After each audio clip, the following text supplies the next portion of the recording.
Hello, everyone, and welcome to the fourth episode of my podcast, The Fruity Soar. I think it's the fourth, I don't know.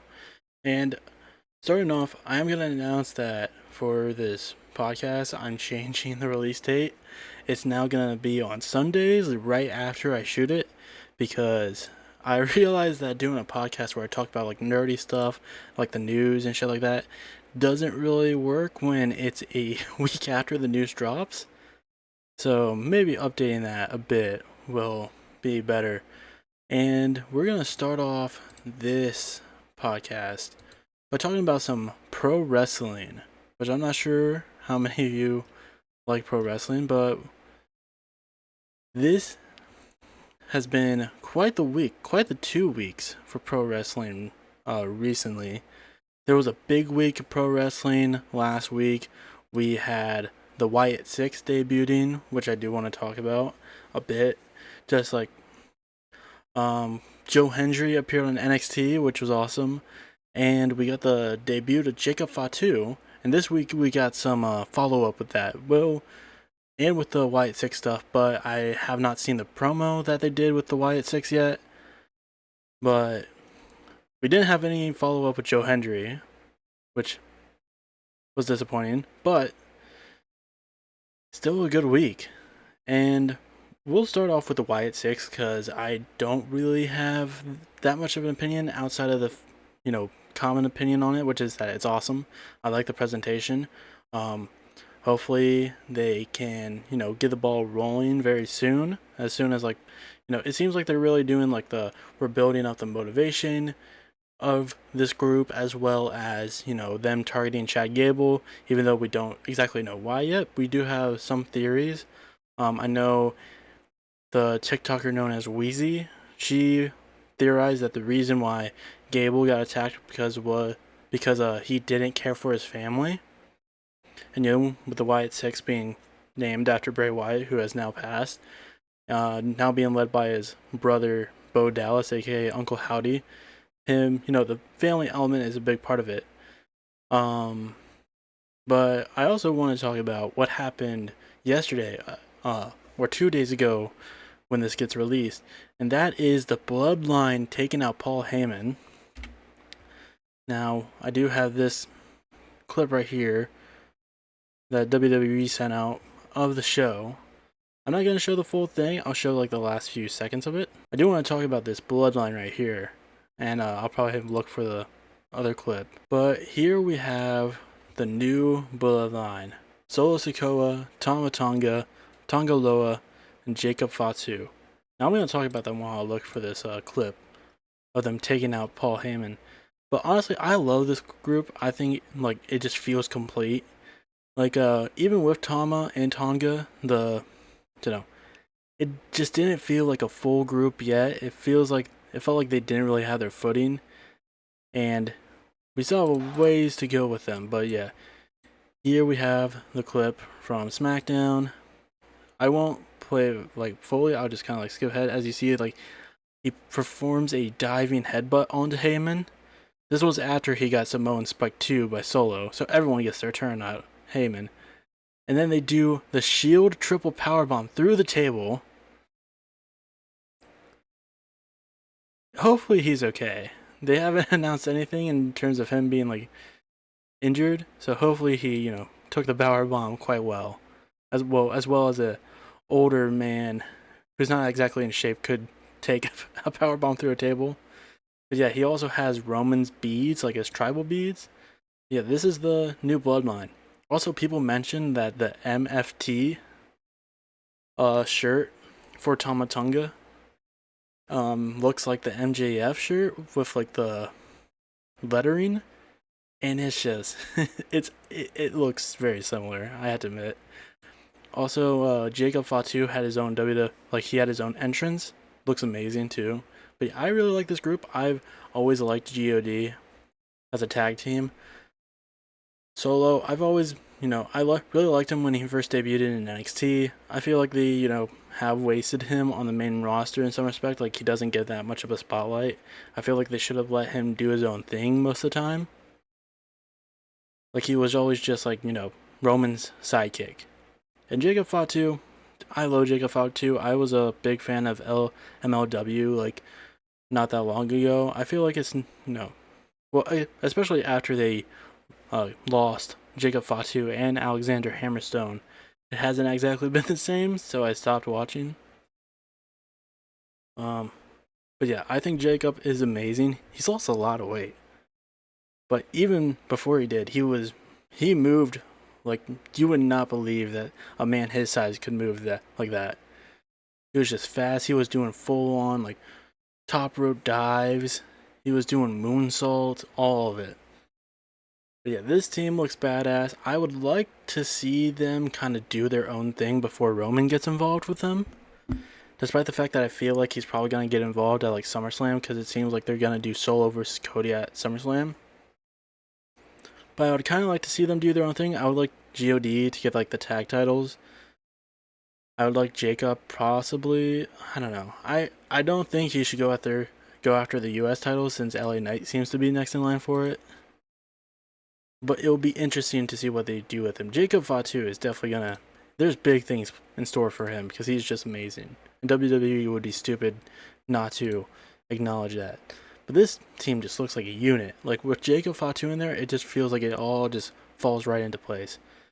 But yeah, they kicked Paul Heyman out because he wouldn't acknowledge Solo Sikoa as a tribal chief. Obviously, setting up that Roman's coming back. Some people are also speculating that Jimmy's going to come back in Money in the Bank. That will be interesting to see. But yeah, that's all I really have in terms of talking about this. But I do want to talk about predictions for the upcoming WWE pay-per-views.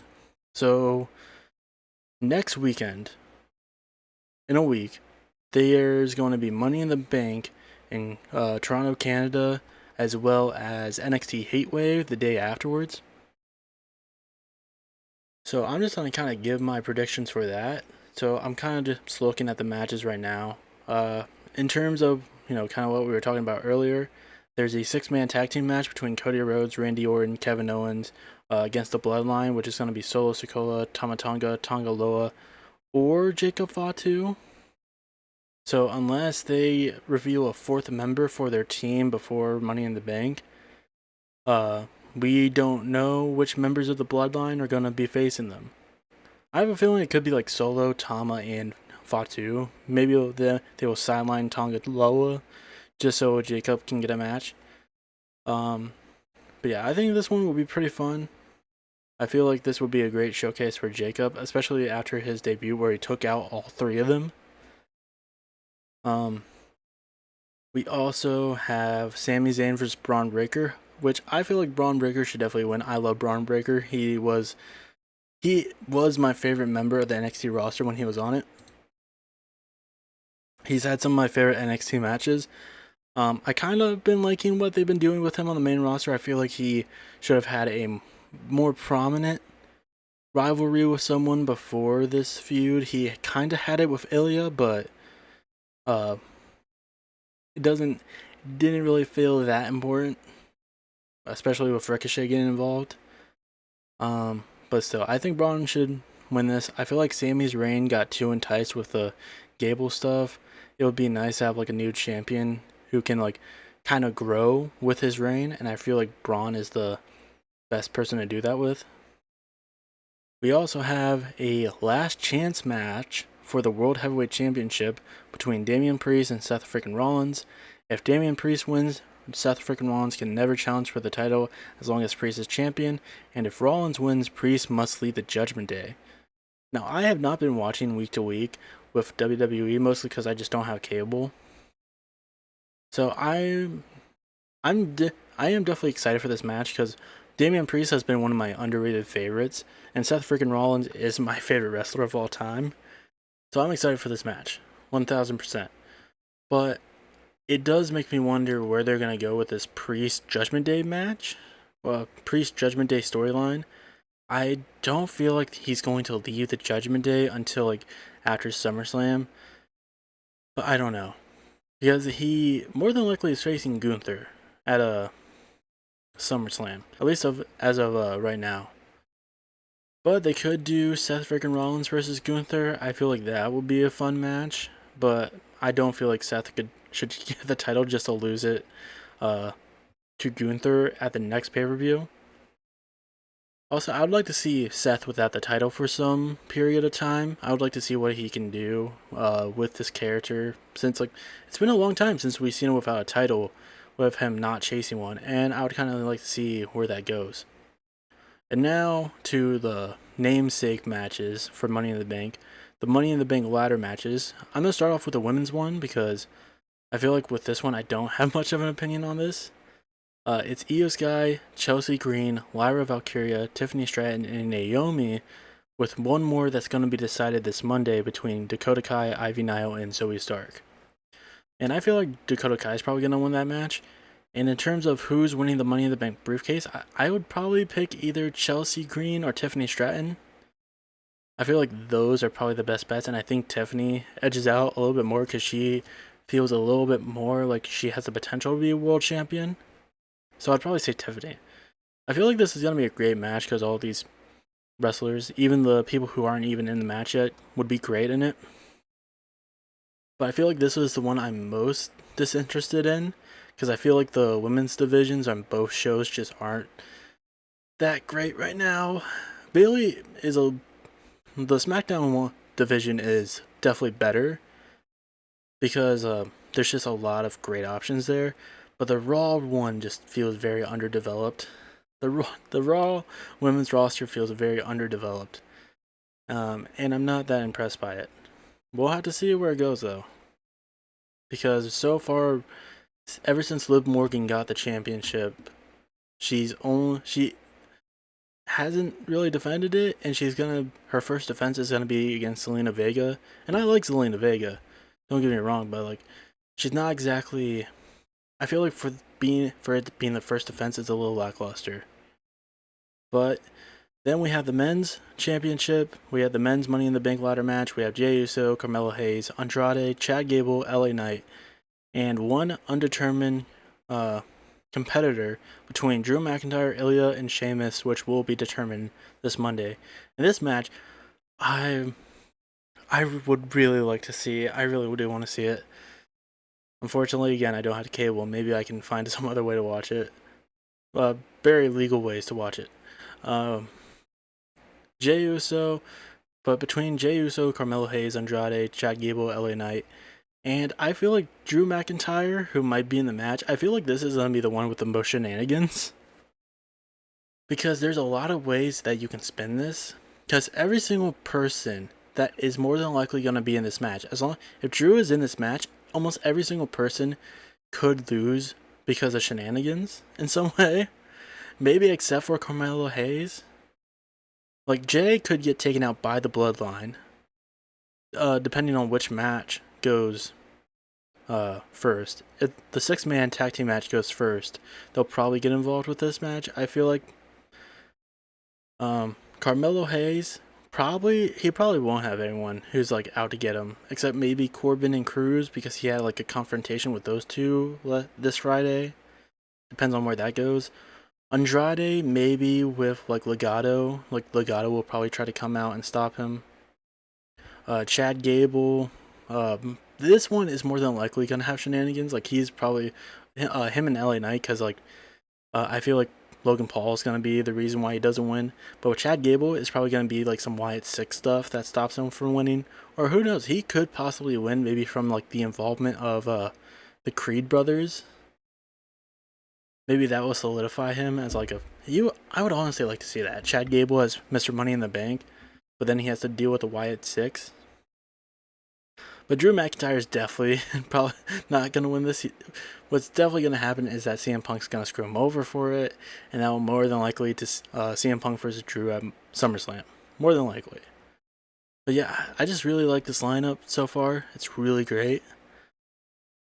But yeah, in terms of my final thoughts on who's going to win, I feel like it's going to be the Bloodline. They're going to beat Cody, Orton, and Owens. Breaker is being Sammy. Priest is being Rollins.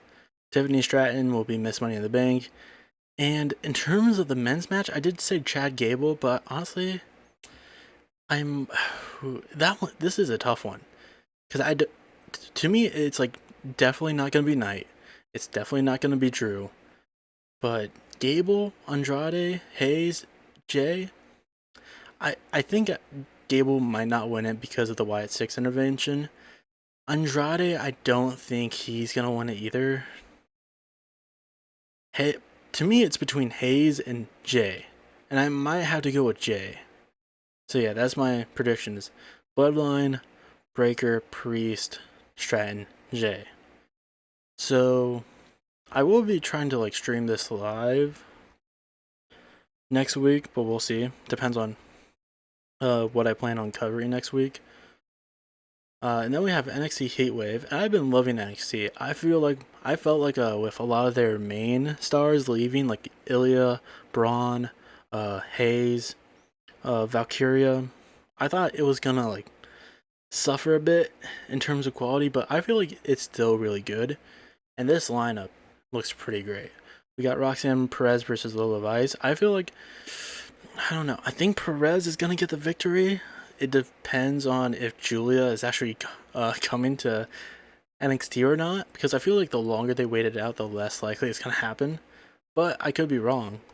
I would definitely like to see that happen. But who knows? Who knows? Maybe we might get Roxanne versus Julia with or without the championship. I would like to see Lola Vice win, but again, unless Julia is making her debut, I think Perez is gonna win.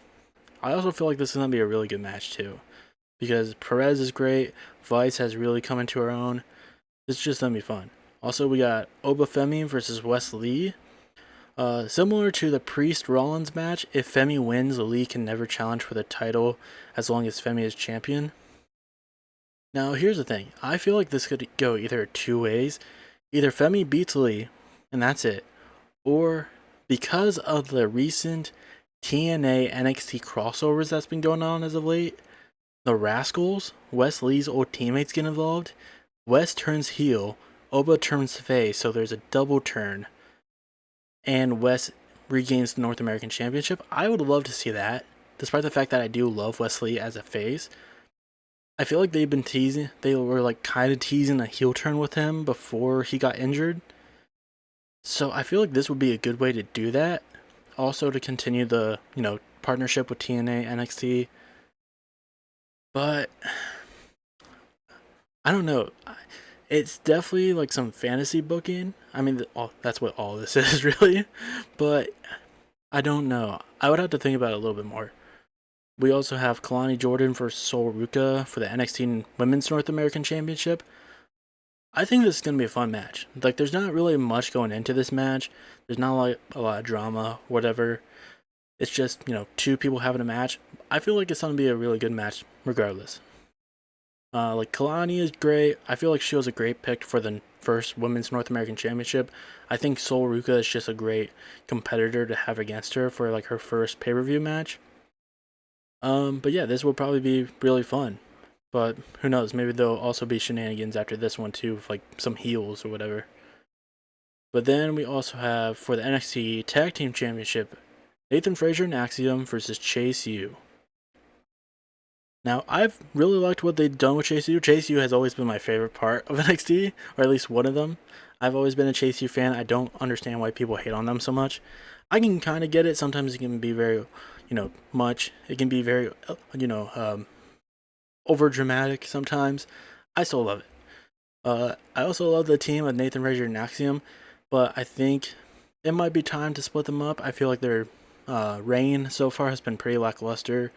I think they really need to start developing their NXT division a little bit more in terms of tag teams, because a lot of it is just kind of it's just missing. They had a tag team turmoil match to determine the number one contenders, and most of those competitors in the turmoil match were not NXT tag teams.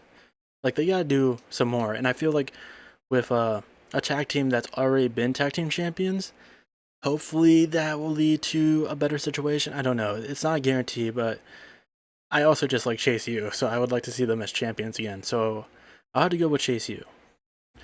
And then we had the Fatal 4-Way match for the NXT Championship. And honestly, I think this one is a little less likely to be... I don't know. To me, this one is probably the one that I'm least excited for, despite the fact that I don't know, like the whole like story between this, like it feels very obvious, but I understand why they're putting these guys in this match, like Ethan Page and Shawn Spears, because it's in Canada, and you want some Canadians. I think Shawn is Canadian, right? Yeah, he's Canadian.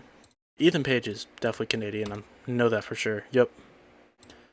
But like Javon Evans, he's great. I would love to see him and Trick in just a one-on-one match. But since you're in Canada, might as well put Ethan Page. Ethan Page is great too. I do like Ethan Page.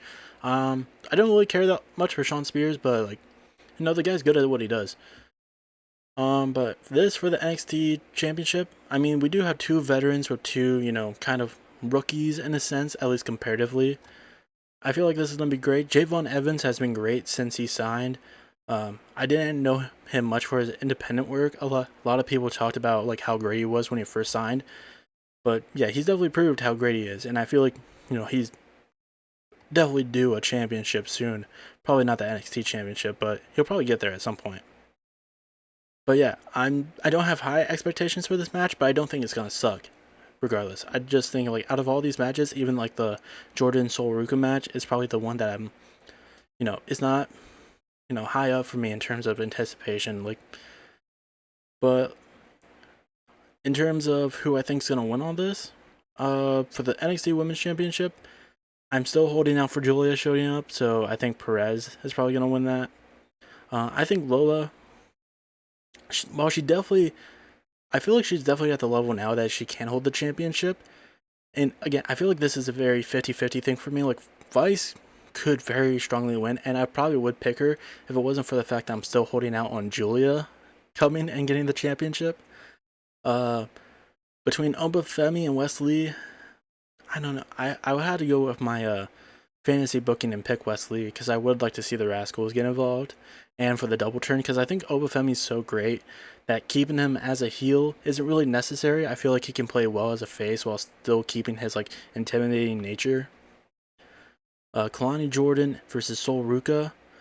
I think Jordan's coming out with a victory. I don't think they're gonna switch champions so quickly, but I feel like this is gonna be a very fun match. Like these two are just great. Nathan Frazier and Axiom versus Chase U. I'm going with Chase U. I think, especially with the story they've been telling with Nathan Frazier and Axiom, of Nathan Frazier kind of wanting to go on his own, I feel like them dropping the titles to Chase U, a group that's already been tag team champions, would probably be best. Like Nathan Frazier's just kind of worn out, and it costs them the title.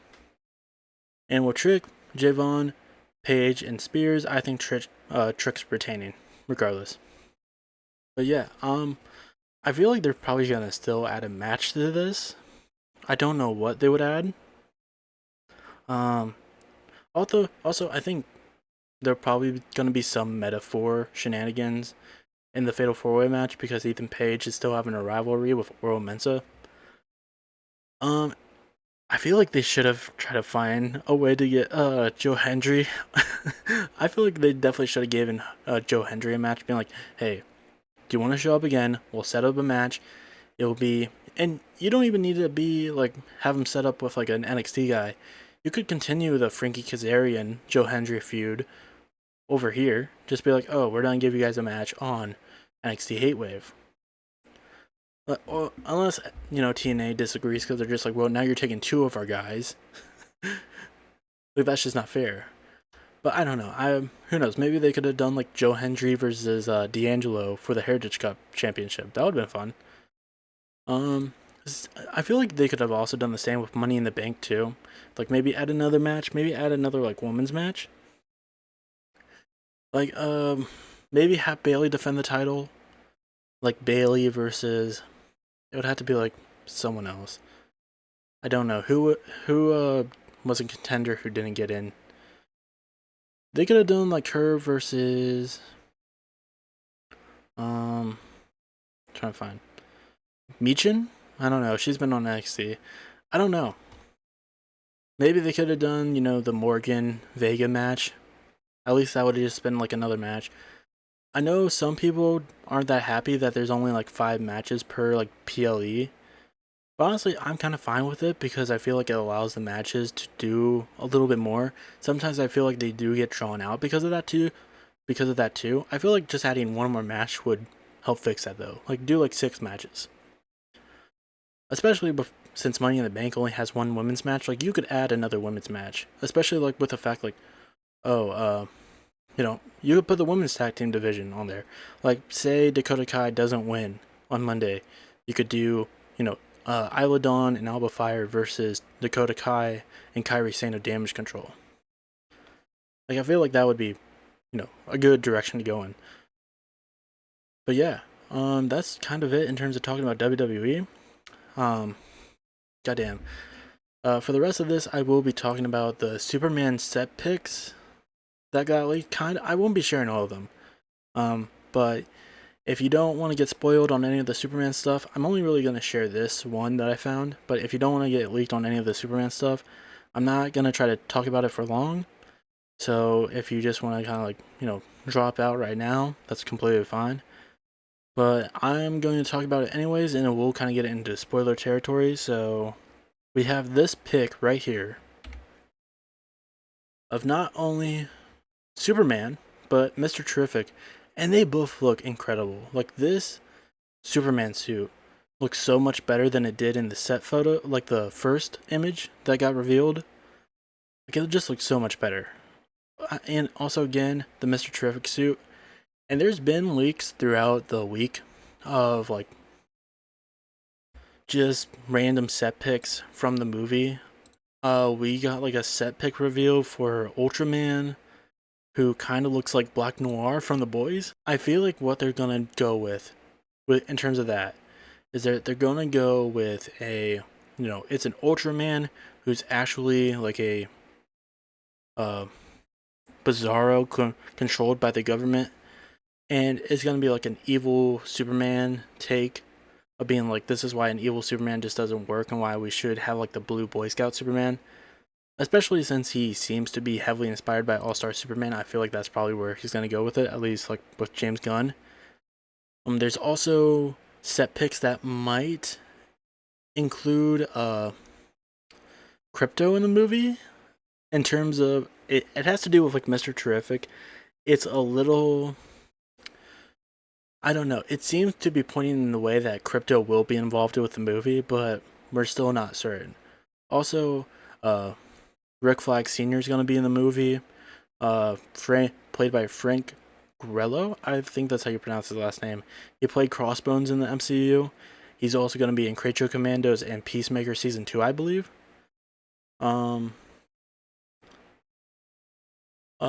James Gunn also did reveal that Lex Luthor will be the main villain, so he'll probably be behind like the Ultraman thing. And also, someone kind of got a glimpse of like the Mr. Terrific suit in terms of like what's under the jacket, and it looks like it has kind of the Lord Tech logo. Like there was a sign that someone shared that basically like alluded to Maxwell Lord, and the logo for his company seems to be the same logo that Mr. Terrific has on his chest. And some people are speculating that maybe he works for Lord. I saw some people speculate that, and people were just like, oh no, they're going to have Mr. Terrific be a pawn of Maxwell Lord. It's like, you don't even know what's going on yet. You're heavily speculating on something you don't know. And like, just because he has like a logo on his chest that may or may not be the logo for Maxwell Lord's company. Probably will be, but even then, like, okay, he works for him, or they're business partners. I don't know. It's just weird. I saw it like a little bit ago before I went live on stream, and the way that people talked about it, it's just really weird. It's just like being paranoid over something very small. Like I don't get it. We also got like a set reveal, like not a set reveal. We also got like a reveal of Lois Lane and Perry White from the set picks, and they look great. They look like Perry White and Lois Lane. We also know that the Daily Planet. We also know that the Daily Planet Globe is coming back, which is great. I love seeing the Globe in live action. But yeah, that's it. I don't really want to go too into it, and really that's all there is kind of to it. It's just like, oh, this thing, this thing, this thing. And again, we don't really know until we get like a trailer. until we get more stuff revealed. Until then, it's just kind of like guessing. It's just guessing of like who's gonna show up, what are they gonna look like, you know, this, that, and the other thing. And as much as I like to speculate, I feel like some people kind of like get too invested into it, and it's like just wait till the movie comes out, or at least like promotional stuff comes out, and you actually get a feel of what it is. But until then, that's all I really gotta say on this stuff. Thanks for listening to my podcast.